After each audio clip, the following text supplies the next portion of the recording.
If you haven't had an opportunity to check her out yet, Emily is new on 99.7 DJX.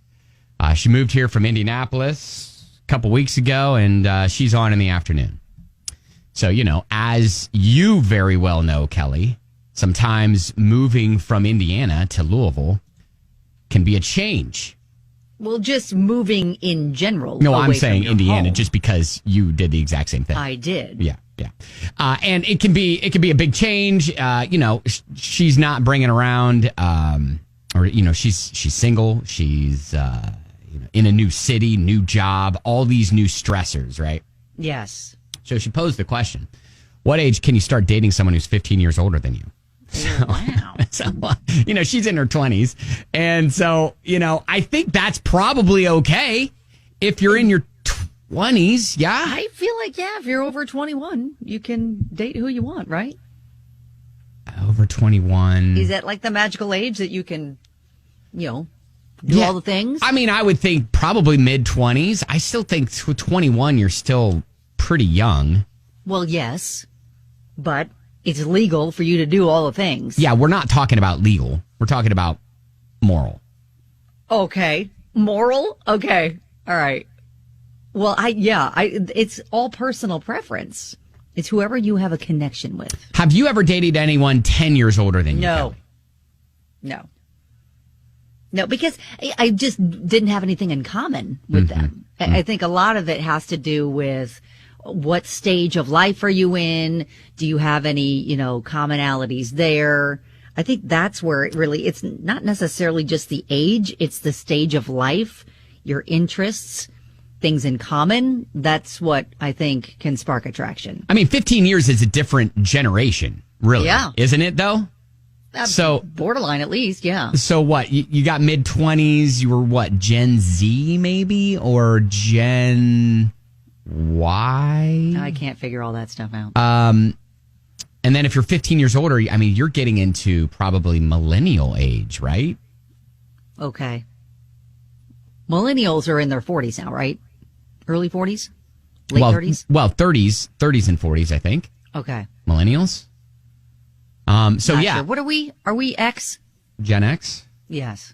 So, Brittany's saying late 20s, acceptable to date someone over 15 years or 15 years older than you. Yeah, I mean, I think late 20s, mid to late 20s, I think you're good to go. Obviously, if you're 16 years old, probably not a good idea to be dating someone who's 31. Yeah. 31 years old. I think, are we looking for a long-term relationship, or is this just someone to date for a while? Because, To introduce you to town? Yeah. Yeah, like, are we thinking he's older and he can, buy me things. Introduce you to town. Take me out to nice places. And yes, I was going to say, there could be some real benefits to dating someone who is 15 years older than you. Typically, you'd think that they would be a little bit more financially secure. Sure. They would have a more mature head on their shoulders, and they'd be able to treat you to things that someone your own age wouldn't be able to treat you with, too. Sure. 100%. All right, so did we fix it? I don't know if we fixed it, but we're saying, Where does Emily fall? Is she late 20s, early 20s, mid-20s? Where are we at? I think she's mid to late 20s, something like that. Okay. Yeah. So it could be. Does she have some options already? I don't know. Maybe so. Kudos. Yeah. I mean, eventually we're gonna have to get her on the phone and figure out her situation. I was gonna say, we're talking about her, and we should probably talk to her about her wants, needs. Well, it is early in the morning for someone who works in the late afternoon, so I do understand that. Is true. But yeah. So we're saying probably mid-20s. You're good to start dating that 40-year-old. Of the early 40s and then just enjoy it. And then I'm thinking, yes, you're right. If it's just someone maybe to introduce you to town, get to know you a little bit, show you the ropes of what's happening here in Louisville, take you to some nice restaurants, and go for it. Yeah. All right. But long term, I'd probably find someone a little closer to your age.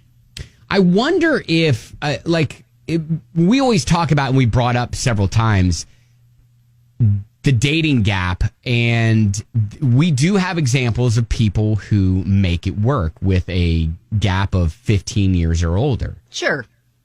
There are exceptions, but I think a general rule of thumb, you're probably going to get along better with people that you're sharing a life stage with. That's true. All right.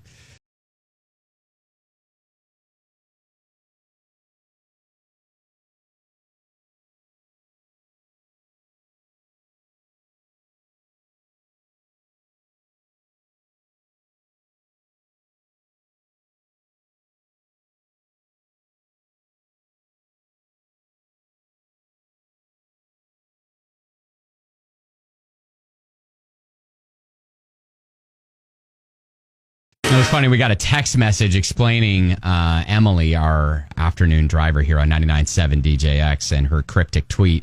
She was talking about Chris Evans dating the 25-year-old, not necessarily her dating anyone 15 years older, but it doesn't matter because we're thrusting her into the Louisville dating scene, whether she knows it or not. That's what I say. By the way, several texts from people who are like, hey, you know what? I've made it work for 17 years. There's a 19-year age difference. There you go.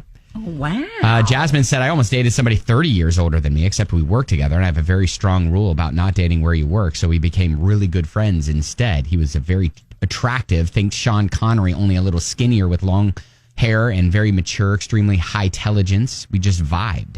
Wow. All right. All right, then. Yeah, look at you. I mean, it's whatever you find attractive and whatever you're attracted to. Yeah, and Jess rolls in and says, look, to date someone 15 years older than you, 29 is the appropriate age. Half your age plus 7 is the rule when that is the case. Okay. Math. I can, yes, that helps. Math is helpful. Math is helpful. Lisa says, as a single woman in her 40s, let me say this, single men in their 40s are damaged, emotionally stunted, less mature than they were at 18, and completely exhausting. Please, 20-somethings, take all you want. See if you can do something with these train wrecks. Oh, Lisa's been having a time out there. You can tell. She's like, okay, so if you're a 40-something guy who's single, like single never been married? Or single, been divorced? I think her point is at that point, you probably have some baggage.